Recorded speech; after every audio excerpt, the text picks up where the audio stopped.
একজনের জন্য ফেরেশতা আসতো, একজনের জন্য। সাহাবী রাসূলকে ডাকাতে ধরছে, ডাকাত বলছে তোকে হত্যা করব, তারপরে তোর মাল নিয়ে বাড়িতে যাব। বলছে যা করিস করিস, কোনো আপত্তি নাই, কিন্তু আমাকে 2 রাকাত পড়তে দে। বলছে কোরআনে এই লাশগুলো তোর মতো পড়ছিল, নামাজ কাউকে আমার হাত থেকে বাঁচাইতে পারে নাই। তো 2 রাকাত পড়ার পরে যখন ভয়ে ভয়ে ডান দিকে প্রথম সালাম ফিরাইতেছিলেন, তো দেখছেন এক সুদর্শন যুবক খোলা তরবারি হাতে দাঁড়ায় আছে।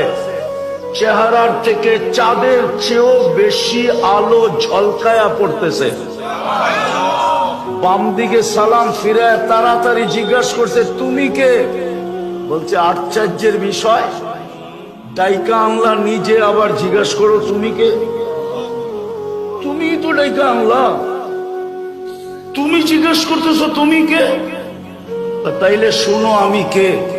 তুমি যখন চিৎকার দিছিলা ইয়া মুগিস আগিসনি, প্রথম চিৎকারে সমস্ত আকাশের ভিতরে ছুটাছুটি শুরু হয়ে গেছে।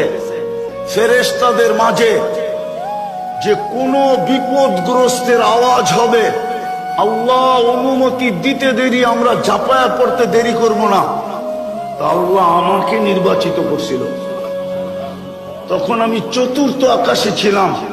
দ্বিতীয়বার যখন তুমি চিৎকার দিছ, তো আমি 4 আকাশ অতিক্রম করে ফেলছি।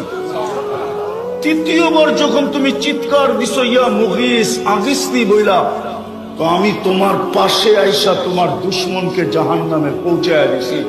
ওই যে দেখো পড়া আছে, লাশ থেকে আগুন ধাউ ধাউ করে জ্বলতেছে। বলছে এটা আমার বিশেষত্ব? বলছে নো, তোমার বিশেষত্ব না, তোমার নামাজের বিশেষত্ব। তোমার মতো নামাজ যে কিয়ামতের সকাল পর্যন্ত উপহার দিবে, ওর জন্য আমি কিয়ামতের সকাল পর্যন্ত বেঁচে থাকবো।